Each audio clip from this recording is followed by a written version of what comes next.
प्यारे भाइयों बहनों बच्चों सबको जय सुखी। फिर से हम लोग प्रभु के वचनों पर मनन चिंतन करें।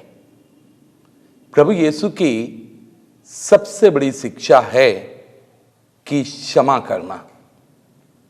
मत्ती का सुसमाचार अध्याय 5 पद संख्या 43 में हम लोग सुनते हैं, प्रभु यीशु कहता है कि तुम लोगों ने सुना है, कहा गया है कि अपने पड़ोसी से प्रेम और अपने वैरी से वैर, पर मैं तुम लोगों से कहता हूं अपने दुश्मनों से प्यार करो और जो आप पर अत्याचार करते हैं उनके लिए प्रार्थना करो। क्षमा करना हर एक व्यक्ति को बहुत कठिन लगता है। हम सबों को क्षमा के बारे में समझने की आवश्यकता है। क्षमा यानी फॉरगिव। फॉरगिव दो शब्द हैं। फॉरगिव यानी अपने आप को संपूर्ण रीति से दूसरों को देना। हम देखते हैं कि प्रभु यीशु ने क्रूस पर से अपनी आखिरी बूंद लहू तक दूसरों के लिए बहाया और दिया। वैसे ही हम लोगों को भी अपना जीवन दूसरों को देने की आवश्यकता है। एक दिन इतवार के दिन मैं मेरी जगह से दूसरी जगह पर मिस्सा बलिदान चढ़ाने के लिए जा रहा था। रास्ते में एक बुजुर्ग सरदार जी भाई ने मेरे गाड़ी के सामने हाथ दिखाया और मैंने उसको गाड़ी रोक दी। उसने अपना परिचय मुझे दिया और मैंने मेरा परिचय उसको दिया। वो मेरे गाड़ी में बैठ गया। वो कार सेवा में जा रहा था और मुझसे लगातार वो बातें करने लगा। आगे चलते चलते उसने मुझसे एक प्रश्न किया, फादर जी ये बताइए मनुष्य और जानवर में क्या अंतर है? मैं जो मिस्सा बलिदान चढ़ाने जा रहा था, प्रवचन क्या देंगे उसके बारे में सोच रहा था, तो मैंने ज्यादा ध्यान नहीं दिया। फिर भी मैंने भाई से पूछा, आप ही बताइए। वो मुझसे बताने लगा कि फादर जी आप देख लीजिए, एक जगह पर आप अच्छा खाना रख दीजिए और जानवरों को छोड़िए, जानवर जाएगा, पेट भर खाएगा और बाकी का दूसरों को छोड़कर चला जाएगा। पर एक इंसान को आप अच्छा खाना रख के भेज देंगे, इंसान जाके पेट भर खाएगा और बचा हुआ आपके लिए बांध के ले जाएगा। ये बात उसने मुझसे कही और मैं आगे बढ़ते बढ़ते यही सोचने लगा कि इंसान के अंदर ये भाव क्यों हैं। इंसान हमेशा सोचता है मुझे क्या मिलेगा, पर यदि आप प्रकृति को देखेंगे, प्रकृति हर समय दूसरों को देती है। आप पेड़ को ही देखिए कि पेड़ कार्बन डाइऑक्साइड जो हम लोगों के लिए नुकसान है ग्रहण करता है और हम लोगों के लिए ऑक्सीजन यानी ऊर्जा प्रदान करता है। हम लोग देखते हैं सुबह सुबह सूरज की किरणें निकलती हैं और हमारा ठंड दूर कर देती हैं।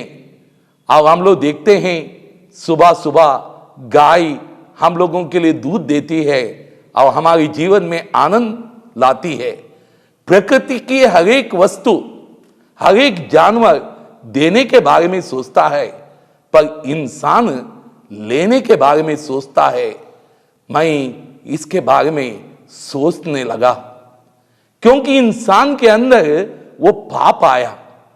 पाप के कारण इंसान हमेशा यही सोचता है मुझे क्या मिलेगा, जबकि प्रकृति सोचती है कि हम क्या दे सकते हैं।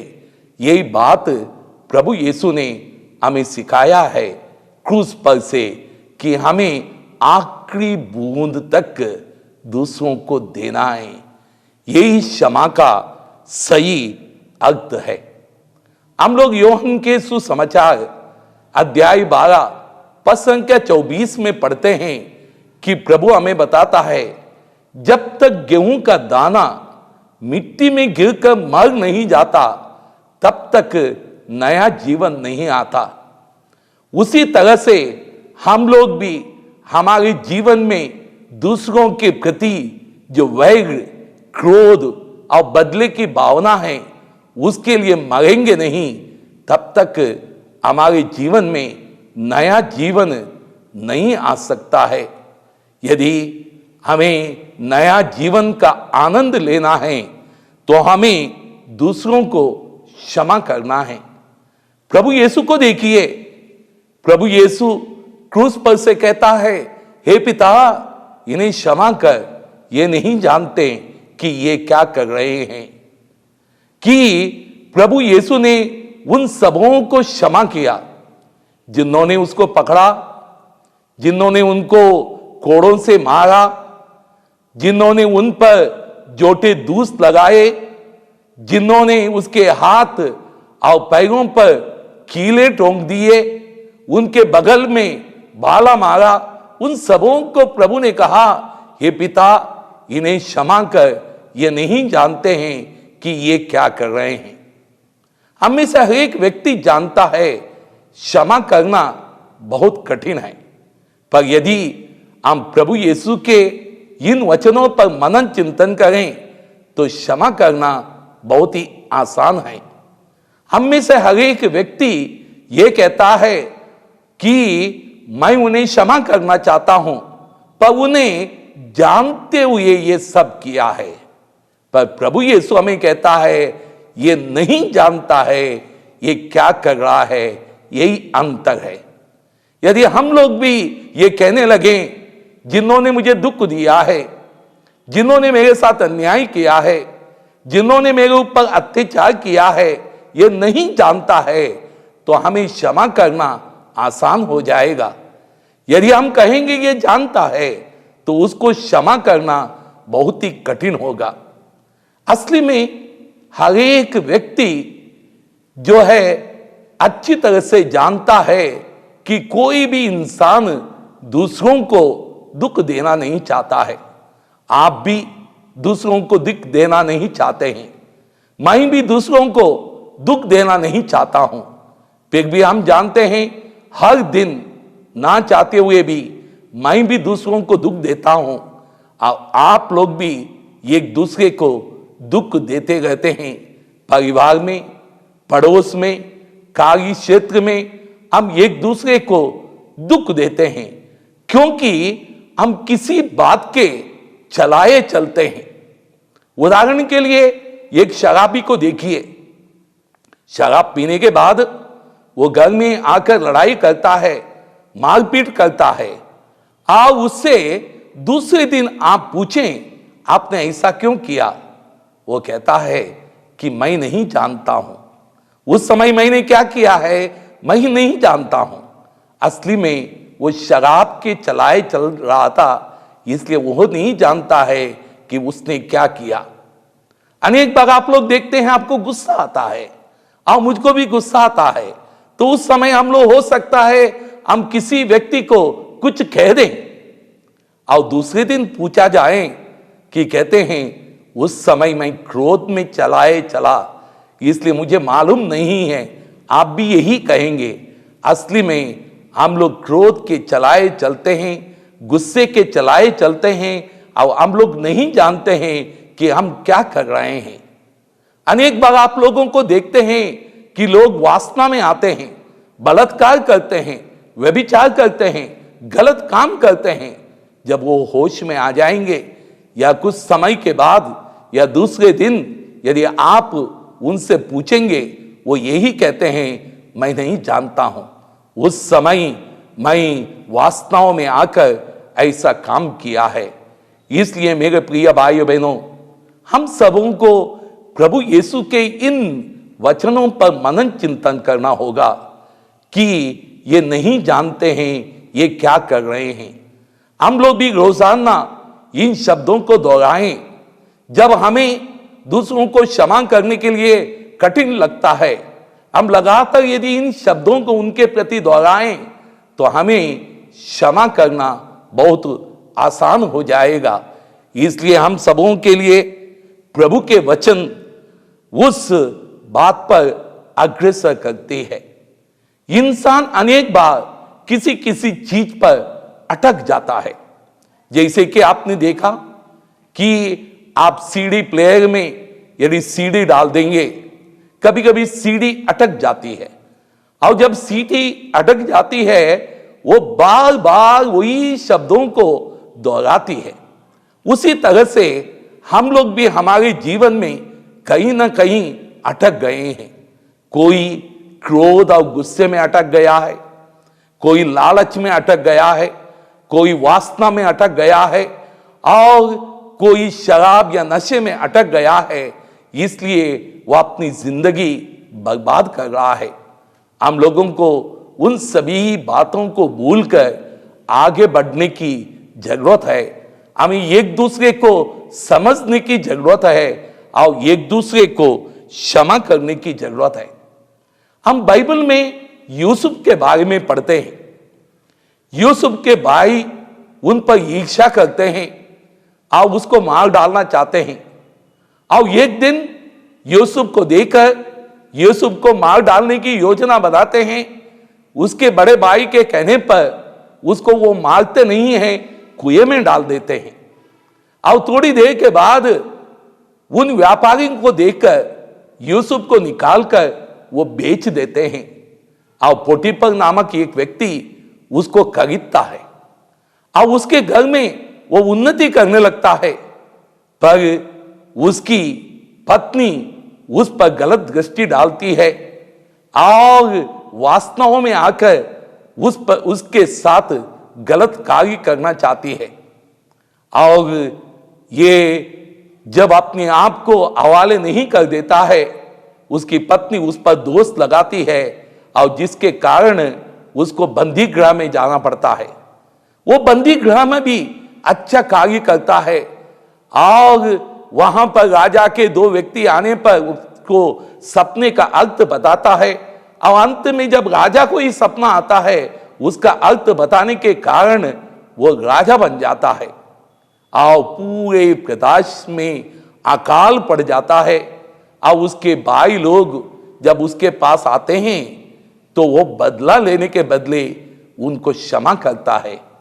वो कहता है, आपने मुझे नहीं बेचा है, बल्कि ईश्वर ने मुझे यहां भेजा है। यूसुफ का मनोभाव देखिए।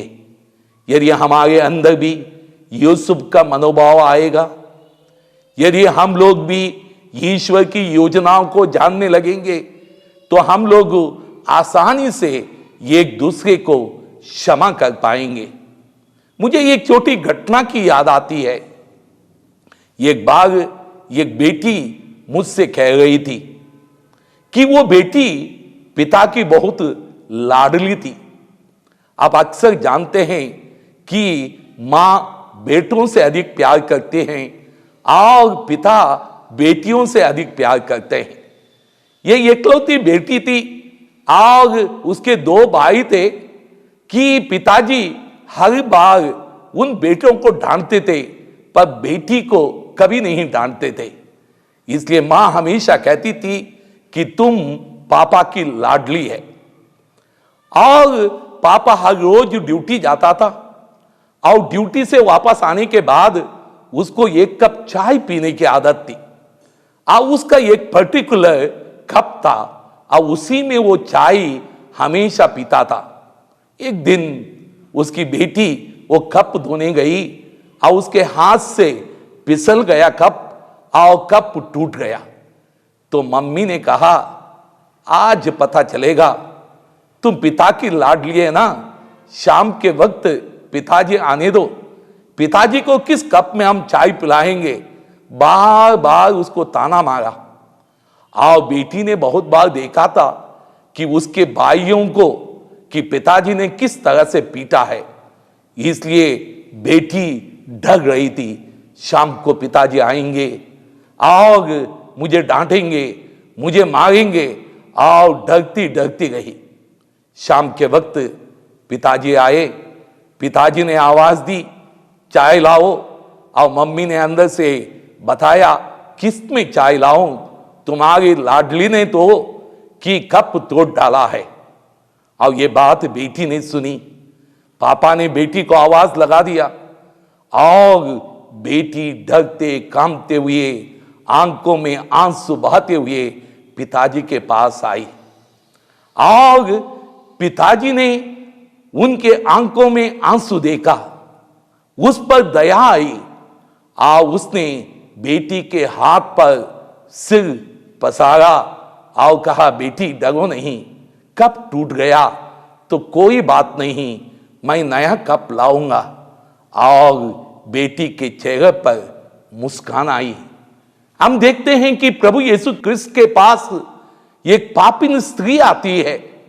वो रो कर आती है, आंसू से उनका पैर धोती है और उसके पैर को चूमती है और केशों से उनके पैर पोंछती है।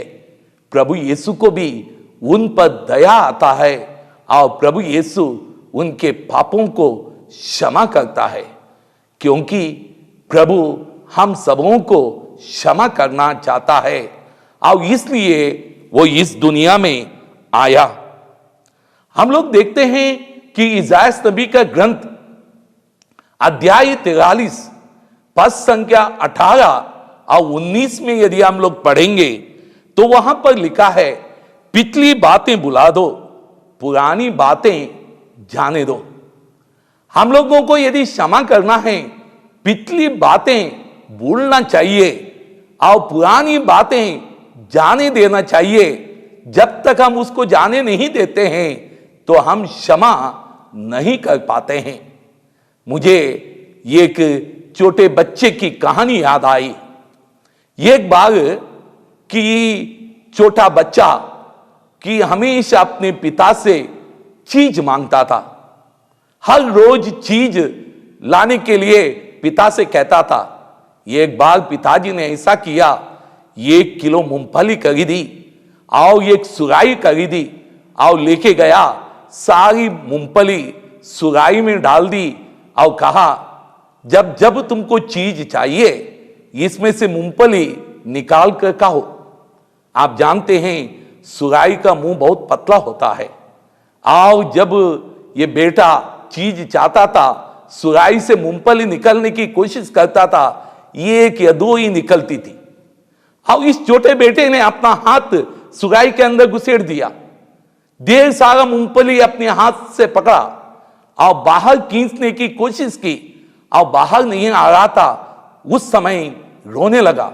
मम्मी पापा और सभी लोग भाग के आए और देखा कि यह अपना हाथ निकालने के लिए कोशिश कर रहा है पर निकाल नहीं पा रहा है। पापा ने मम्मी से उससे कहा, बेटा मूंगफली छोड़ दो, हाथ निकल आएगा। पर बेटा मूंगफली छोड़ने के लिए तैयार नहीं था। उसी तरह से हम लोग भी अपने जीवन में पाप छोड़ने के लिए तैयार नहीं हैं। हम लोग भी हमारे जीवन में आनंद, खुशियां, शांति, चंगाई पाना चाहते हैं। हम पिछली बातें बुला नहीं सकते हैं, पुरानी बातें जाने नहीं देते हैं, इसलिए हमारे जीवन में नया जीवन, आनंद, खुशियां नहीं आती है। इसलिए प्रभु कहता है, देखो मैं एक नया कार्य करने जा रहा हूं, वह प्रारंभ हो चुका है, क्या तुम उसे नहीं देखते? मैं मरुभूमि में मार्ग बनाऊंगा और उजाड़ प्रदेश में पथ तैयार करूंगा। प्रभु हमारे जीवन में नई बात करना चाहता है।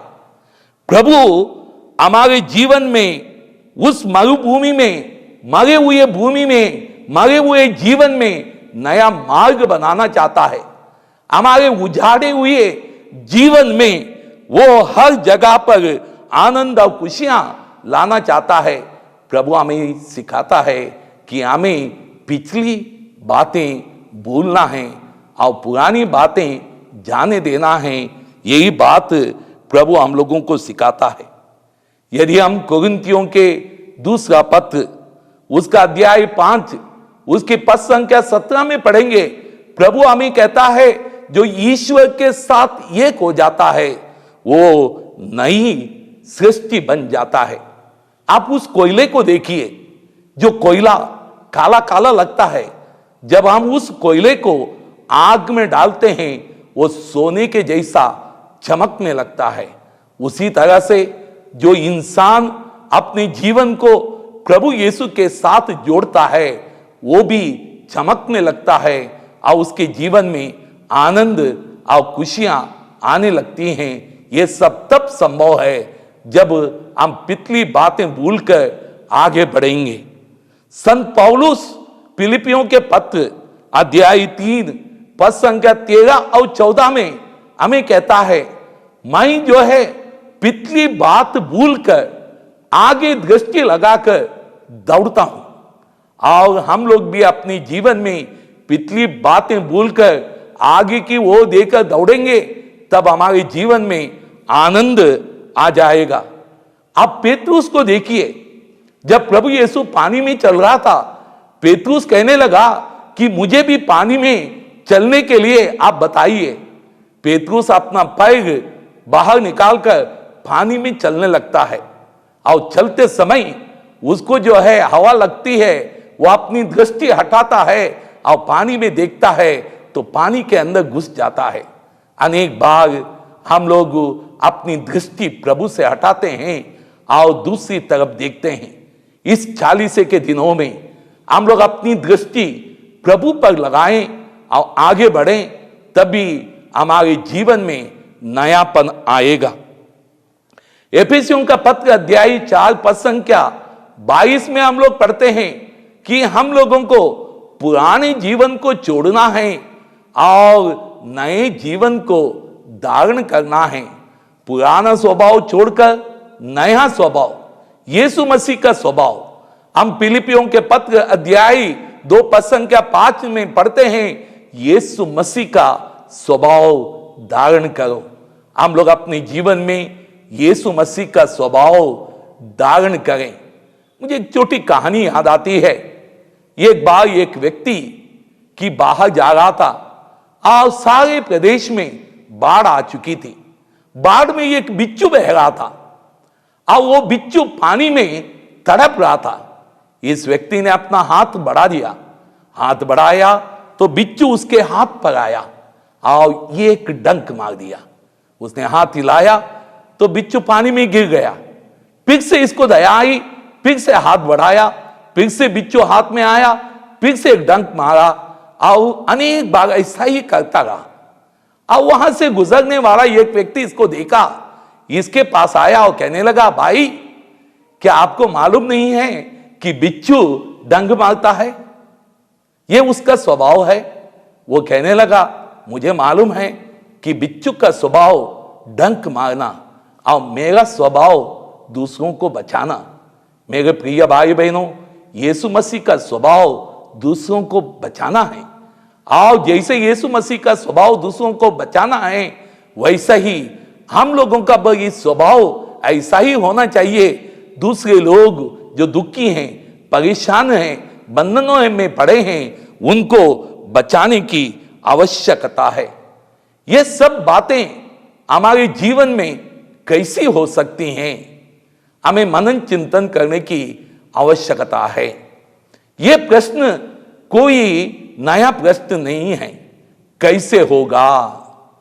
यह माता मरियम ने यह सवाल कि स्वर्गदूत से पूछा था। मैं तो ये कुंवारी हूं, मैं किसी पुरुष को नहीं जानती हूं, यह कैसे होगा कि मैं गर्भवती हो जाऊंगी और पुत्र प्रसव करेंगी? अनेक बार ये सवाल लोग पूछते हैं, मैं कैसे दूसरों को क्षमा कर सकता हूं? क्षमा करना बहुत कठिन है। मैं अपने आप में दूसरों को क्षमा नहीं कर सकता हूं। और स्वर्गदूत के उस उत्तर को जानिए कि परम पिता की छाया आप पर पड़ेगी और पवित्र आत्मा आप पर उतरेगा। जो मनुष्य के लिए असंभव है वो ईश्वर संभव करेगा।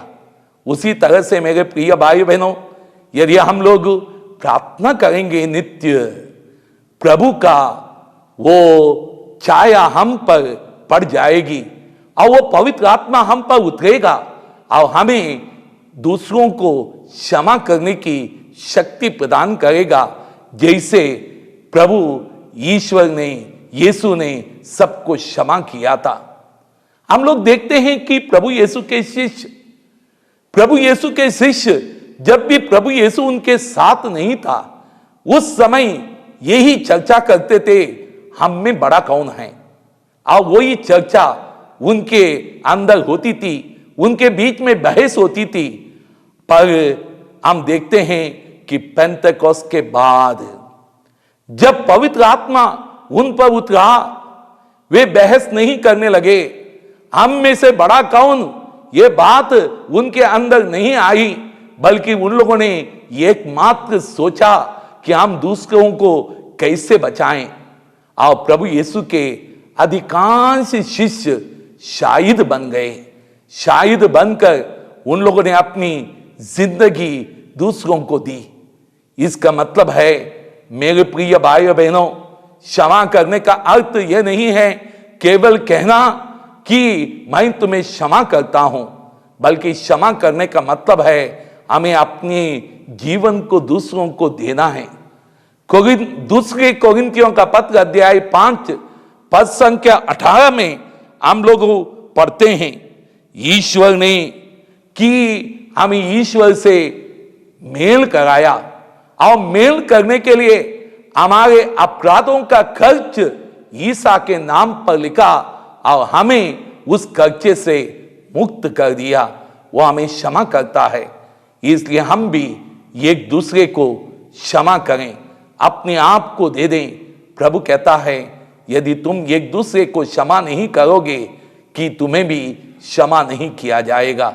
इसलिए मेरे प्रिय भाई बहनों, हाथ जोड़ें, आंख बंद करें और आज प्रभु से शक्ति मांगें, हम लोग भी एक दूसरे को क्षमा कर सकें। प्रभु यीशु के उस क्रूस के शब्दों को याद करते हुए, हे पिता इन्हें क्षमा कर, ये नहीं जानते हैं कि ये क्या कर रहे हैं।